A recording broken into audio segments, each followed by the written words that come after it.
Ya, terima kasih. Assalamualaikum warahmatullahi wabarakatuh. Selamat siang teman-teman semuanya. Berjumpa lagi di tutorial online kita di manajemen pemasaran. Jadi hari ini kita akan belajar tentang modul 3. Setelah kita belajar modul 1 dan modul 2, sekarang kita mulai menginjak ke modul 3 tentang pasar dan penggolongannya. Ini ada yang baru datang, Mbak Nurlela. Selamat datang, Mbak Nurlela. Sebelum kita pertama kali untuk belajar tentang pasar dan penggolongannya itu, kita harus mengerti dulu apa itu pasar dan apa arti dari pasar itu sendiri. Iya nggak apa Mbak Nurlela, silahkan langsung bergabung. Nah, pengertian dari pasar itu pada awalnya kita berpendapat bahwa pasar itu adalah tempat bertemunya penjual dan pembeli. Contohnya ada di pasar tradisional ketika kita membeli sayur, itu kan biasanya ada penjual dan pembeli. Nah, itu istilahnya benar, cuman pada saat ini kita akan memakai arti dari pasar itu adalah semua pelanggan dan pelanggan potensial yang mempunyai kebutuhan umum yang sama yang dapat dipenuhi dengan suatu produk yang spesifik. Nah, jadi yang kedua adalah pelanggan potensial yang mempunyai sumber uang barang untuk dipertukarkan. Dan yang ketiga adalah kemauan untuk menciptakan pertukaran. Dan yang keempat, pemenang untuk menciptakan pertukaran.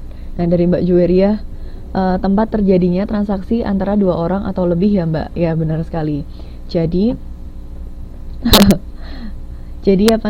untuk pasar itu adalah tempat terjadinya transaksi antara dua orang terlebih antara penjual dan pembeli. Namun di saat ini itu yang lebih ditekankan adalah pasar adalah semua pelanggan yang dia itu mempunyai kebutuhan untuk dipenuhi, pelanggan yang memiliki sumber yang dipertukarkan, bisa barang dan uang. Kenapa bisa barang dan uang, tidak hanya uang? Karena pada zaman dahulu kalau kita ke pasar itu juga bisa menggunakan sistem barter di mana misalkan ada orang yang menginginkan ikan, namun ia mempunyai ayam. Jadi bagaimana kalau ayam dan ikan itu ditukar? Nah, itu yang bisa disebut dengan sistem barter.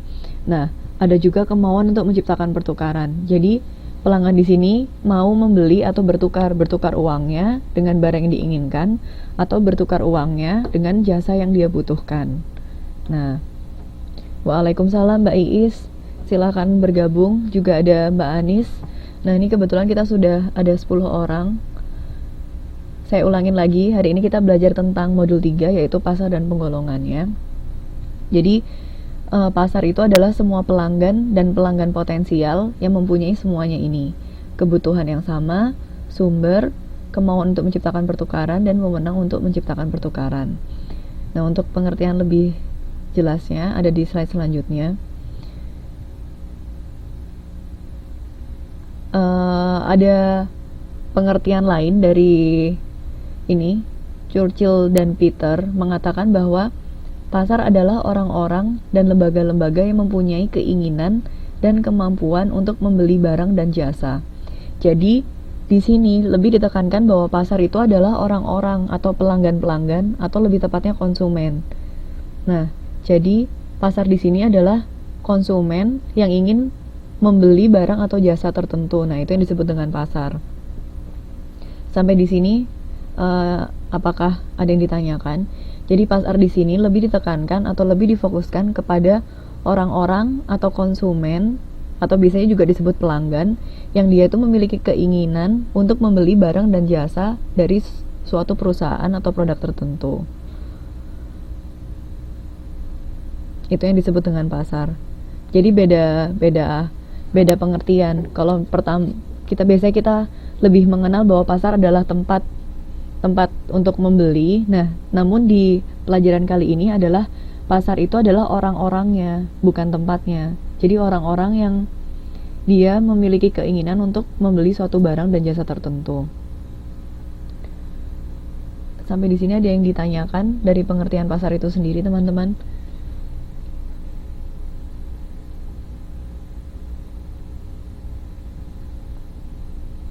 Jelas ya? Nah, untuk lebih jelasnya ada gambar di sini pengertian pasar. pasar ini adalah orangnya. Nah, ini kita bisa melihat bahwa ada gambar orang, 4 orang, kebetulan perempuan 4 orangnya. Nah, orang yang ia memiliki suatu kebutuhan, kemauan, wewenang, dan daya beli atau uang. Ketika mereka tidak mempunyai uang, bahwa orang itu juga tidak akan bisa membeli suatu produk atau jasa. Nah, kalau ia tidak mau, ini ada kemauan untuk membeli atau bertukar, ketika pasar itu atau orang tersebut tidak menginginkan kemauan untuk membeli, juga tidak akan terjadi sebuah transaksi. Dan ketika konsumen itu tidak memiliki kebutuhan, juga tidak bisa terjadinya transaksi pembelian itu. Nah, itu yang disebut dengan pasar, yaitu sejumlah orang atau orang-orang yang memiliki 4 item ini: kebutuhan, kemauan, wewenang, dan daya beli. Nah, ini yang disebut dengan pasar. Selanjutnya, setelah kita belajar tentang apa pengertian pasar, nah kita akan belajar tentang penggolongannya. Jadi, ternyata pasar itu bisa digolongkan ke dalam beberapa kelompok. Ada 5 kelompok penggolongan. Yang pertama adalah pasar konsumen, yang kedua pasar bisnis, yang ketiga pasar penjual. Mbak Anis, kok nggak ada suaranya? Untuk teman-teman yang lain, suara saya bisa didengar jelas atau tidak? Oh, ada. Oh, berarti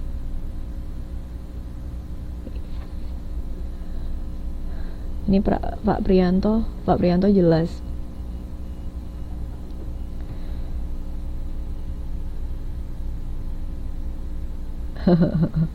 Saya lanjutkan lagi. Selamat datang buat Mbak Galuh. Ini ada yang baru datang, Mbak Galuh. Alhamdulillah kita udah menginjak 11 orang. Udah mulai rame kelasnya. Jadi setelah kita belajar tentang pengertian pasar, kita belajar tentang penggolongan pasar. Nah, ternyata pasar itu bisa digolongkan menjadi beberapa kelompok. Yang pertama adalah pasar konsumen, kedua pasar bisnis, yang ketiga pasar penjual, yang keempat pasar pemerintah, dan yang kelima adalah pasar internasional. Mbak Sulastri. Iya, nanti waktu kita ketemu langsung ya, Mbak, sambil makan-makan. Jadi pasar konsumen itu apa? Ternyata pasar konsumen adalah pasar itu terdiri dari individu-individu dan rumah tangga yang membeli barang dan jasa untuk konsumsi pribadi. Selamat siang juga Mbak Galuh, silakan langsung bergabung. Jadi pasar konsumen ini ia lebih berisi pada orang-orang individu atau rumah tangga yang untuk kebutuhan dirinya sendiri atau konsumsi pribadi. Nah, itu yang disebut dengan pasar konsumen. Nah, selanjutnya ada yang disebut dengan pasar bisnis. Kalau yang di pasar konsumen ini lebih untuk individu atau untuk kebutuhan pribadinya, sedangkan untuk pasar bisnis ini berbeda. Pasar bisnis ini adalah sekelompok orang yang dia itu membeli barang dan jasa untuk pengolahan lebih lanjut dan digunakan dalam proses produksi. Jadi, kalau yang pasar konsumen langsung dikonsumsi untuk untuk kebutuhan pribadinya. Nah, yang di pasar bisnis ini ternyata ia diolah lagi setelah ia membeli barang dan jasa, ia akan diolah kembali ke langkah selanjutnya. Nah, betul sekali Mbak Sulastri, dijual lagi. Jadi misalkan ada coklat, coklat itu ada pohon coklat. Nah, produsen itu hanya menjual pohon coklatnya saja dan atau menjual biji coklatnya saja. Nah, ada beberapa orang yang ia membeli, nah betul sekali, pohon kokoa. Jadi ia membeli biji-biji kokoa itu dan akhirnya ia olah kembali dan dijual menjadi coklat-coklat batangan atau permen coklat yang kecil-kecil atau dicampur coklat biskuit. Nah, seperti itu. Nah, itu yang disebut dengan pasar bisnis. Jadi ia membeli beberapa barang atau jasa namun diolah kembali dan dijual kembali. Nah, itu yang disebut dengan pasar bisnis. Nah, apa perbedaannya dengan pasar penjual? Di sini, pasar penjual itu membeli barang dan jasa untuk dijual kembali untuk memperoleh laba. Ketika pasar bisnis ini, ia diolah kembali, jadi membeli barang mentah atau barang setengah jadi dan untuk diolah kembali. Nah, yang untuk pasar penjual ini, ia tidak diolah kembali tapi langsung dijual setelah membeli langsung dijual. Biasanya dijual tengkulak ya, atau ada kayak di pasar grosir. Jadi ia membeli barang-barang di pasar grosir banyak, kemudian dijual eceran. Nah, itu disebut dengan pasar penjual. Jadi langsung dijual kembali untuk memperoleh sejumlah laba. Selanjutnya ada yang disebut dengan pasar pemerintah. Nah, apa sih pasar pemerintah itu? Ternyata pasar pemerintah itu terdiri dari lembaga-lembaga pemerintahan yang membeli barang dan jasa untuk menghasilkan pelayanan publik. Jadi lebih kepada misalnya kita memiliki perusahaan komputer. Nah, ternyata salah satu konsumen kita itu adalah dari Badan Pusat Statistik. Nah, Badan Pusat Statistik ini menginginkan sejumlah komputer sejumlah 50 unit. Nah, itu yang disebut dengan pasar pemerintah. Dan ternyata dari BPS itu ia menginginkan 50 unit itu untuk didistribusikan kepada balai-balai desa, sehingga orang-orang di desa itu bisa mengakses internet, bisa menggunakan komputer dengan lebih baik. Nah, itu yang disebut dengan pasar pemerintah. Jadi berisi oleh lembaga-lembaga pemerintahan. Nah, itu yang disebut dengan pasar pemerintah. Selanjutnya juga ada yang disebut dengan pasar internasional. Nah, pasar internasional ini mencakup pembeli-pembeli dari negara lain. Jadi tidak hanya konsumen, tapi bisa terdiri dari konsumen, produsen, penjual, dan pemerintah, tapi yang berasal dari negara lain. Nah, ini ada Mbak Sulastri terkait ekspor dan impor. Nah, ini benar sekali. Jadi untuk pasar internasional ini, ia terkait dengan ekspor dan impor, karena berhubungan dengan terkait ekspor dan impor. Iya, betul. Jadi karena berhubungan dengan negara-negara lain. Nah, itu yang disebut dengan pasar internasional. Sampai di sini ada yang ditanyakan dari penggolongan pasar ke beberapa kelompok. Ada tambahan lagi, selain pasar internasional ini, saya tulis di sini ada pasar organisasional. Ini saya lupa memasukkan organisasional.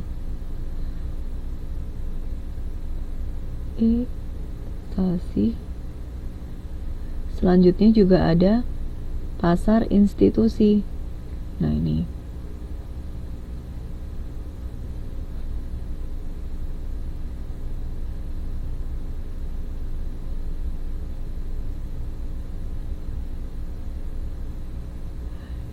selain kelima pasar ini, ternyata ada juga yang disebut dengan pasar organisasional.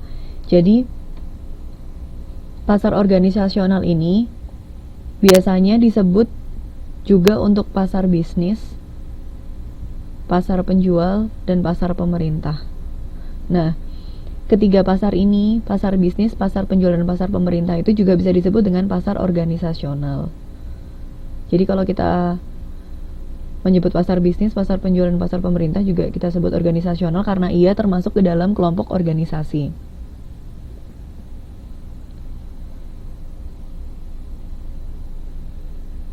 Mbak Sulastri, bukan itu pengelompokan pasar bisnis, pemerintah, dan penjual. Iya, benar sekali. Jadi pasar organisasi ini adalah istilah lain dari pasar bisnis, pasar penjual, dan pasar pemerintah. Ya, betul. Jadi pasar organisasi itu adalah istilah lain dari ketiga pasar ini. Sedangkan untuk pasar institusi itu lebih kepada contohnya sekolah-sekolah, rumah sakit, lembaga permasyarakatan. Jadi itu yang disebut dengan pasar institusional. Jadi ada 6 pasar. Pasar konsumen, pasar bisnis, penjual, pemerintah, internasional, dan institusional.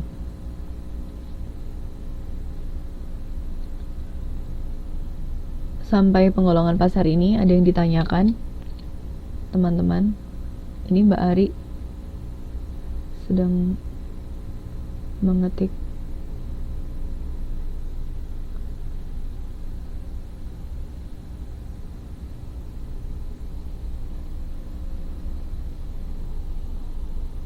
Berarti sama ya antara instansi dan pasar pemerintah, Mbak. Bedanya kalau untuk ini bukan instansi, Mbak, tapi institusi. Jadi institusi itu lebih kepada kayak lembaga pendidikan, lembaga rumah sakit, kayak gitu. Tapi kalau pasar pemerintah itu lebih ke instansi-instansi